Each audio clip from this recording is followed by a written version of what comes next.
네, 안녕하세요. 매일 아침 빠르게 만나는 미국 주식과 테슬라 소식 트럼 TV입니다. 금일 주제는 해프닝으로 끝난 언팔 사태, 역시 중요한 것은 핵심 가치다라는 주제로 말씀을 드릴게요.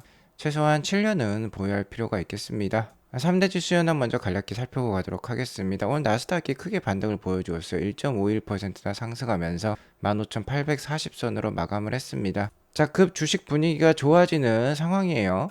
일단 어제 FOMC 회의가 있었고 파월 연준의장의 기자회견도 있었는데 특히 시장에서는 최근 인플레이션 지수도 높게 나오고 고용 상황도 높게 나오고 있기 때문에 뭐 연내 금리 인상 가능성도 있을 수 있겠다라고 생각을 했어요. 자, 하지만 파월 의장이 전날 금리 인상 가능성에 대해서 거의 없다라고 얘기를 했습니다. 인상될 가능성 낮다라고 얘기했어요. 이러자 시장에서는 우려했던 것보다 매파적이지 않았다라고 평가를 했고 금리 인하 시점이 연기된 것이지 철회된 것은 아니라고 얘기를 하고 있습니다. 자, 이러면서 금리 인하 확률이 좀 올라왔어요. 일단 다음 FOMC 회의는 6월 12일에 있지만 어제는 금리 인하 확률이 9.1%였는데 오늘은 14.2%로 올라왔습니다. 자, 물론 14.2%니까 너무 낮기 때문에 6월달 금리 인하 가능성은 없다라고 볼 수 있겠는데 9월달 금리 인하 가능성이 꽤 올라왔어요. 어제는 52.4%였는데 오늘 61.3%가 나오면서 많이 올라왔습니다. 어쨌든 시장에서는 이번 FOMC 회의에 대해서 연내 금리 인하 한 차례의 가능성을 열어두었다라고 평가를 하고 있어요. 자, 빠르면 9월달, 늦어도 12월달, 그래도 연내 금리 인하 가능성은 아직 남아있다라고 말씀드리고 싶고요.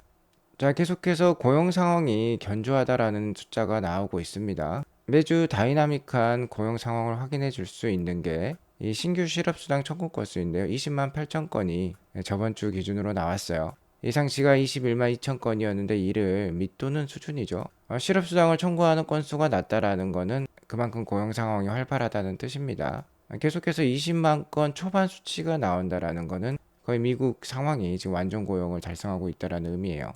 자, 이 숫자가 약 한 30만 건, 적어도 25만 건 이상으로 올라가야지 미국 경제에 뭔가 둔화의 조짐이 보인다라는 것을 확인해 볼 수 있겠고요. 자, 그리고 우리 시간 금요일 오늘 저녁에 프리마켓 때 4월 고용 보고서가 발표가 됩니다. 5월달 증시 캘린더를 잠깐 설명해 드리자면요. 자, 오늘 장 마감 이후에 애플 실적 발표가 있었어요. 파월 연준의장의 비둘기파적인 발언이 있었지만 왜 제가 주식시장 분위기가 좋아지고 있다라고 말씀드린 이유는요. 바로 애플이 호실적을 발표하면서 애프터에서 지금 7% 넘게 상승을 하고 있습니다. 애플은 미국 증시에 있어서 대장주 중에 하나이죠. 마이크로소프트에 이어서 시총 2위 자리를 보이고 있지만 어쨌든 최근 10년간 미국 증시 1등을 해왔던 종목입니다. 자, 이러한 대장주가 지금 7% 오르고 있으니까 나스닥의 큰 호재라고 볼 수 있겠죠. 최근에 마이크로소프트와 구글도 호실적을 발표하면서 계속해서 AI 위주의 혁신이 지속이 되고 있다는 게 확인이 되고 있어요.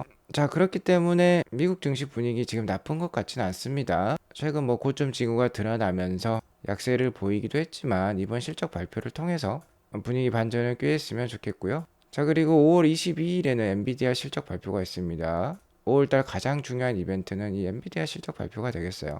역시나 AI 쪽에 계속해서 상승 여력이 있을지 없을지 엔비디아 실적 발표를 통해서 확인해 볼 수 있을 것 같습니다. 자, 그리고 오늘 미국 고용보고서 발표가 있다라고 했죠. 일단 시장에서는 비농업 부문 신규 고용이 24만 3천 건으로 예상을 하고 있어요. 3월 달에 30만 건이나 넘게 증가를 하면서 시장에 충격을 주었었는데 상당히 많이 줄어드는 모습입니다. 자, 이 숫자를 하회를 하면 증시가 크게 상승할 수 있겠죠. 왜냐면 고용 상태가 약해진다라는 건 이 금리 인하 확률이 올라간다라는 뜻입니다. 고용 상황 둔화는 연내 금리 인하 가능성을 더 올려준다라고 볼 수 있겠죠. 자, 그리고 실업률은 3.8%로 전월과 같은 수준을 유지할 것으로 예상이 되고 있어요. 자, 하지만 비농업 부문 신규 고용이 중요한데요. 이 숫자가 대폭 낮아졌기 때문에 예상치가 낮아졌기 때문에 이를 하회하기란 또 쉽지 않을 수도 있어요. 어쨌든 만약 하회한다면 계속해서 애플의 실적 발표와 함께 주가는 상승세를 유지할 수 있을 것 같습니다. 테슬라는 금일 0.01% 상승한 180불로 마감을 했어요. 어닝콜 이후 급 반등을 보여주면서 특히 일론의 중국의 전격 방문을 통해서 주가를 한 차례 크게 부양을 했죠. 일론 머스크가 4월 말과 5월 초에 굉장히 밝은 상황이 오게 될 것이다라고 했는데 그게 아마 중국 방문이었던 것 같아요. 중국 방문을 통해서 어느 정도 연내 중국 내 FSD 출시 가능성에 대해서 상당히 그 가능성을 높였다라고 볼 수 있겠고요. 뭐 그 이유는 CEO 그러니까 일론 회장이 직접 중국에 가서 중국의 수뇌부 그 뭐 정치권 2인자를 만나기도 했죠. 그런 회담을 했다라는 건 이미 결정된 상황에 대해서 결재를 하러 갔다라고 말씀을 드렸습니다. 테슬라는 현재 180불대에서 지지를 보여주면서 그래도 안정된 모습이 나오고 있는 거예요. 제가 어제 방송에도 말씀드렸습니다만 138불대의 바닥을 최근에 찍은 것으로 판단이 되고 많이 하락하더라도 약 한 155불에서 170불 정도가 될 것 같아요. 170불에서는 강력한 지지를 충분히 보여줄 수 있겠고 180불 때도 계속 지지를 보여줄 수도 있습니다. 주가가 안정화된 만큼 좀 더 편안한 마음으로 투자에 임하시면 좋겠고요. 테슬라와 일반 카메이커의 가장 다른 점은 일반 카메이커는 자동차 회사인데 테슬라는 소프트웨어 기반의 회사라는 거예요. 지금 보시는 게 버전 12. 버전 14.3입니다. 14.3의 소프트웨어 업데이트 모습을 보이고 있는데요. 지금 보시면 사이버 트럭의 인터페이스를 그대로 가져왔어요. 되게 멋진 인터페이스를 보여주고 있습니다. 새로운 소프트웨어 업데이트가 지금 북미에 다 들어가 있고요. 자, 이렇게 지금 주변 상황도 자세히 알 수 있어요. 사람들의 모습을 이렇게 확인해 볼 수 있습니다. 자, 이번 업데이트는 대규모 스프링 그러니까 보험 소프트웨어 업데이트가 되겠습니다. 유저 인터페이스가 한층 더 깔끔해지고 사이버 트럭 인터페이스로 바뀌었어요. 좀 더 멋진 인터페이스를 만나볼 수 있고 자, 이번 버전 14.3 업데이트에는요 사이버 트럭과 관련된 안정사양 업데이트도 있는데 동영상을 하나 보도록 할게요. 자, 이따가 말씀드릴 소요 메리님의 영상인데요. 이거 보시면은 자, 이게 바나나가 지금 전혀 찌그러지지 않죠. 이만큼 이게 손에 끼더라도 안전하다라는 겁니다. 전혀 아프지 않아요. 자, 방금 보신 영상은요 소프트웨어만으로 이렇게 업데이트가 된 것입니다. 정말 신기합니다. 자동차가 인터넷으로 연결되어 있고 OTA로 소프트웨어 업데이트가 진행이 되면 이 프렁크의 자동 움직임이 그 정도가 이렇게 조절이 된다라는 거죠. 이게 바로 테슬라와 기존 레거시 차량의 가장 큰 차이점이라고 볼 수 있겠어요. 소프트웨어 업데이트를 통해서 하드웨어를 이렇게 다스릴 수 있다라는 게 정말 대단한 기술인 것 같습니다. 테슬라는 소프트웨어 업데이트를 통해서 뭐 제로 배율 4초대에서 3.3초대로 뭐 이렇게 바꾸기도 하죠. 자, 그리고 이번 14.3 업데이트에는요 다른 두 가지 큰 게 들어갈 수 있다라고 합니다. 자, 아직까지는 14.3 버전에서 이게 구현이 되고 있진 않아요. 하지만 내부 소스 코드에 이 두 가지 기능이 들어가 있고 테슬라가 뭐 동작 버튼만 딱 눌러주면은 이제 모든 이 14.3 업데이트를 받으신 테슬라 오너들이 사용할 수 있는 기능이 되겠습니다. 자, 그린님이 14.3의 내부에 있는 그 소스 코드를 확인해 본 결과 소스 코드에 자, 음성 인식 기능이 들어간다고 합니다. 보이스 어시스턴트. 그러니까 음성 인식 기능이라기보다는요 AI 대화 기능이라고 볼 수 있겠죠. 아마존의 알렉사와 비슷하다라고 보시면 될 것 같아요. 이제 정말 이제 테슬라와 대화를 할 수 있는 그런 지경에 이르렀다라고 볼 수 있겠고요. 다른 하나는 아마존 뮤직 스트리밍 서비스가 도입이 된다라고 합니다. 아직 뭐 테슬라의 음성 비서 기능은요 도입 초기 단계, 개발 초기 단계이다라고 하지만 아마존의 알렉사와 거의 유사하게 동작할 수 있다라고 해요. 아무래도 일론 머스크가 xAI 기업을 통해서 그록이라는 생성형 AI 기술도 함께 개발 중에 있는데요. 자, 나중에 이 그록이 테슬라에 들어갈 것으로 여겨지고도 있습니다. 왜 그러냐면 이제 로보택시가 되게 되면 대부분의 사람들은 택시기사와 대화를 하든 목적지를 말하게 될 거예요. 그렇게 되니까 이런 기능은 당연히 로보택시가 되면은 들어갈 수밖에 없는 기능이다 라고 말씀을 드릴 수 있을 것 같습니다. 자, 그리고 어제 EV 차징 관련된 테슬라의 인원 한 500여 명이 감축이 되었고 관련 임원도 해고되었다라고 말씀을 드렸는데요. 이 뉴스를 인용해서 X에다가 포스팅을 했던 홀마스 카달로그랑 소요 메리님을 일론 머스크가 언팔로우 하기도 했어요. 제가 이를 좀 심각하게 다루면서 뭔가 테슬라 내부 정보 유출에 대한 경종을 올리고자 본보기로 단행한 것이지 않겠느냐라고 말씀을 드렸죠. 워낙 홀마스 카달로그와 소요 메리슨 글로벌적으로 테슬라에서 1, 2위를 다투는 인플루언서입니다. 그러니까 일론 머스크도 되게 진지하게 생각하고 있는 인플루언서들이고요. 이 인플루언서들을 언팔했다라는 건 테슬라 커뮤니티에 있어서도 일론 머스크의 좀 나쁜 감정을 느낄 수 있는 부분이었어요. 자, 이러자 뭔가 해프닝이 일어났습니다. 이게 사실인지도 모르겠는데 테슬라에 종사하고 있는 두 명의 AI 엔지니어가 이 홀마스 카탈로그랑 소요 메릿을 일론이 언팔로우하자 직장을 관뒀다라고 해요.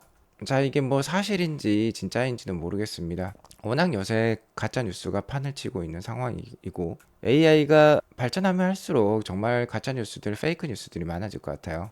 자, 이러자 일론 머스크가 Fine, I will follow them again이라는 표현을 쓰고 있는데 다시 소요 메릿과 홀마스 카탈로그를 팔로우 하기로 했습니다. 그러자 소요 메릿이 하하 much appreciated, 일론 머스크에게 고맙다라고 얘기를 하고 있어요. 해프닝으로 끝난 것 같습니다. 자, 그러니까 이런 뉴스를 보면 대부분 노이즈에 불과해요. 최근에 있었던 로이터 사태, 자, 모델2 취소 사태, 이것도 페이크 뉴스로 드러났었죠. 일론 머스크가 오히려 2025년 내년 말이 아니라 뭐 내년 초나 올해 말에 모델2를 한번 발표를 해보겠다라고까지 얘기를 했습니다. 자, 그러니까 이런 퍼드라든지 노이즈에 정말 당황하실 필요가 없습니다. 워낙 요새 페이크 뉴스가 많으니까 정말 이것에 휘둘려지시면 안 될 것 같아요. 자, 역시나 중요한 건 테슬라의 핵심 가치입니다. 테슬라에 집중 투자하고 있는 아크 인베스트의 타샤 키니 애널리스트에 따르면요. 자, 이번에 일론이 중국을 방문하면서 FSD 승인을 이미 받았을 가능성이 높다라고 얘기를 하고 있습니다. 그러니까 출시의 문제이지 이 출시 시점과 관련해서는 일론 머스크가 지금 고심을 하고 있겠죠. 아무래도 8월 8일 로보택시를 공개한다라고 했는데 그 숫자가 의미하는 바가 있다라고 했죠. 8이라는 숫자는 중국인들이 가장 좋아하는 숫자고 일론 머스크와 테슬라는 꼭 이런 날을 선정해서 사람들의 기대감을 또 높이기도 합니다. 아무튼 그렇기 때문에 저 앞으로 3개월 안에 FSD가 중국에서 실현될 가능성도 있을 것 같아요. 8월 8일까지 지금으로부터 한 3개월 정도 남았기 때문에 정말 이날 로보택시 공개와 함께 중국 FSD 승인 뉴스가 나올 수도 있을 것 같습니다. 또 그리고 타샤키니는 FSD가 포드와 BYD에 라이센싱 될 가능성이 크다라고 얘기하고 있습니다. 미국에서는 포드가 되고 중국에서는 BYD가 되겠죠. BYD 역시 바이두와 협력을 하면서 자율주행 기술을 어느 정도 개발을 하고 있는 것으로 알고 있는데 이번에 바이두가 테슬라와 또 협업을 하기도 했죠. 자, 그렇기 때문에 BYD도 가능성이 크다라고 볼 수 있겠고 BYD는 또 배터리를 만드는 회사예요. 만약 테슬라의 FSD를 BYD가 라이센싱을 하게 된다라고 하면 윈윈 구조가 될 수 있습니다. BYD도 테슬라의 고객사가 될 수 있고 테슬라도 BYD의 고객사가 될 수 있는 거죠. BYD가 테슬라에 더 많은 뭐 LFP 기반의 배터리를 납품할 수도 있겠죠. 자, 그러니까 포드와 BYD가 라이센싱을 하게 되면 다른 카메이커도 이제 바빠지는 겁니다. 라이센싱 해야 될 필요가 있는 거예요. 바로 작년에 NACS 충전 방식과 같은 그런 일이 이 FSD 분야에서도 이루어질 수 있습니다. 자, 테슬라만큼 FSD 관련된 데이터를 모으고요. 대규모 투자를 단행할 수 있는 회사는 이 지구상에 지금 없다고 봐도 무방합니다. 알고도 못하는 게 바로 FSD 기술이라고 볼 수 있겠어요. 그리고 일론 머스크는 얘기했죠. FSD는 하나의 회사의 독점이 될 가능성이 높고 그 독점 회사는 이 사업 분야의 대부분의 수익을 가져가게 될 것이라는 거죠. 자, 그러니까 라이센싱이라도 빨리 해서 이런 대규모 트렌드 변화에 있어서 빨리 적응을 해야만 할 것입니다. 코닥이라든지 노키아라든지 세상 변화에 적응을 못해서 망한 기업들도 있듯이 빨리 변화에 대응할 필요가 있겠죠. 자, 현재 그리고 FSD 버전이 12.3.6까지 나왔어요. 그 배포 속도가 굉장히 빠른 것 같습니다. FSD 버전의 그 사용 점유율을 보면요. 이 12.3.6이 벌써 45%까지 올라왔어요. 그러니까 이제 테슬라가 배포를 시작하게 되면 정말 빠르게 와이드 릴리즈 시킨다라는 것을 이 표를 통해서 확인해 볼 수 있습니다. 다만 아직까지도 11.4.9를 쓰는 사람도 30%나 되는 걸로 나오고 있는 게 좀 의아한 점이라고 볼 수 있겠습니다. FSD 관련된 영상을 하나 보자면 갑자기 팬텀 브레이크인 줄 알고 멈췄어요. 모델 Y가. 그런데 여기 보니까 사람이 한 명 걸어오고 있죠. 자, 이렇게 모든 차량이 자율주행으로 바뀔 수만 있다라고 하면 세상은 더욱더 안전해질 것 같습니다. 다른 차량들은 그냥 지나가기 바쁜데 이렇게 법규를 잘 지키는 FSD를 만나볼 수 있었어요. 자, 그리고 오늘 BYD 얘기가 나와서 BYD 관련된 소식을 하나 전달해 드리자면 자, BYD 역시 올해 1분기 잉여 현금 흐름이 적자를 기록을 했습니다. 마이너스를 기록했어요. 프리 캐시 플로우가 약 2.2빌리언 정도 마이너스를 기록했는데 우리 돈 3조 원 정도 되겠습니다. 테슬라 역시 1분기 잉여 현금 흐름이 마이너스였어요. 테슬라는 모델 Y를 발표한 이후에 계속해서 현금 흐름에 있어서는 플러스를 만들어 왔던 회사입니다. 여기 보시면 이 빨간색 막대가 잉여 현금 흐름, 그러니까 프리 캐시 플로우가 되겠는데, 자, 한 번도 0 밑으로 내려간 적이 없어요. 근데 이번 분기 1분기에 잉여 현금 흐름이 마이너스를 기록을 했습니다. 자, 이러면 주가가 많이 빠질 법도 했는데, 일론 머스크가 정말 밝은 가이던스, 밝은 미래 전망을 하면서 이를 다 뒤엎었다라고 볼 수 있겠죠. 아무튼 뭐 테슬라의 잉여 현금 흐름도 마이너스였어요. BYD도 마이너스였는데, 테슬라의 잉여 현금 마이너스가 좀 더 큽니다. 그러니까 테슬라가 좀 더 경영을 잘못한 것이지 않겠느냐라고 생각해 볼 수 있는데, 그렇진 않아요. 자, BYD는 작년 1분기와 작년 3분기에도 이렇게 잉여 현금으로 마이너스를 기록했습니다. 하지만 테슬라는 그러한 상황에서도 마이너스를 기록한 적이 없고요. 자, 이번에 AI 컴퓨팅 파워를 대규모로 늘렸죠. 이번 1분기에 12.3이라든지 4를 발표하면서 FSD 관련된 기술에 크나큰 확신을 가진 테슬라가 AI 컴퓨팅 파워를 늘리기 시작했어요. 그러면서 이 AI 컴퓨팅 파워, 즉 엔비디아의 H100이라든지 A100이라는 칩을 사기 위해서 10억 불이라는 거대한 자금을 지출했습니다. 자, 그렇기 때문에 이렇게 마이너스를 많이 기록한 거예요. 하지만 BYD는 오히려 이렇게 캐펙스 투자를 늘리지 않았습니다. 테슬라처럼 엔비디아와 같은 컴퓨팅 파워를 투자를 한 것도 아니에요. 자, 보시면 BYD는 대부분 하드웨어적인 캐펙스에 투자를 하고 있다고 볼 수 있겠는데, 자, 이번 2024년 1분기에는 작년 1분기보다 오히려 마이너스 19.4%, 그러니까 자본적 지출, 투자가 줄었다라고 보시면 됩니다. 자, 하지만 테슬라는 전년 대비 34%나 늘었어요. 테슬라는 지금 계속해서 거의 매 분기 캐펙스 투자를 늘리고 있습니다.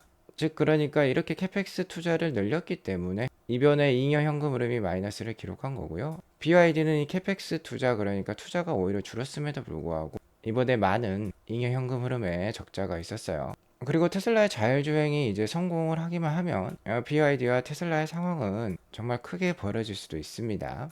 오히려 힘든 상황에도 이 AI 투자를 단행할 수 있는 점이 테슬라에게 있어서 더 희망이 있다고 볼 수 있겠고요. 테슬라 홀더님께서 제이슨 데볼트의 말을 인용하면서 좋은 문구를 달아주셨는데요. 솔직히 최근 테슬라 투자 3년간 굉장히 힘들었습니다. 2021년 말에 뭐 한 400불 정도를 찍고 쭉 내려오기만 했던 테슬라 주가예요. 자, 하지만 제이슨 데볼트는 적어도 7년 이상은 가지고 있으라는 겁니다. 1970년대 투자자들은요, 월마트 주식을 살 시간이 10년이나 있었다라고 해요. 자, 이 10년 동안 월마트 주식을 한 주라도 샀으면 주가가 500배 상승을 하는 것을, 그 수익을 볼 수 있었다라고 합니다. 월마트가 IPO, 그러니까 상장을 하고 나서라도 상장하고 10년 후가 지났을 때 투자를 했다라고 해도 500배 수익을 올릴 수 있었다라고 해요. 테슬라도 현재 한 상장한 지 14년 정도가 지났는데, 테슬라는 이제 두 번째 페이스에 들어가고 있습니다. 바로 AI 자율주행 페이스가 되겠어요.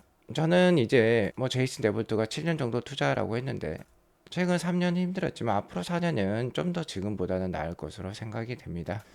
올해 8월 8일에 로보택시가 나오고, 올해 중국부터 시작해서 FSD가 글로벌로 확산을 할 거예요. 그리고 연말이나 내년 초가 되면 모델 2가 나오고, 올해 말부터라도 옵티머스가 공장에 테스트 투입이 되는 것을 확인해 볼 수 있다고 했어요. 그러면 뭐 내년 말이나 내후년 정도가 되면 어느 정도 상업화된 옵티머스를 만나볼 수도 있을 것 같습니다. 자, 앞으로 남은 4년은 괜찮을 것 같아요. 계속해서 아트라운 TV와 함께 마음 편한 테슬라 투자, 미국 주식 투자 이어나가시면 좋겠습니다. 오늘 이것으로 방송을 마치겠고요. 오늘 방송이 도움이 되었으면 구독과 좋아요, 알람 설정 꼭 눌러주세요. 행복한 금요일 되시기 바라겠습니다. 감사합니다.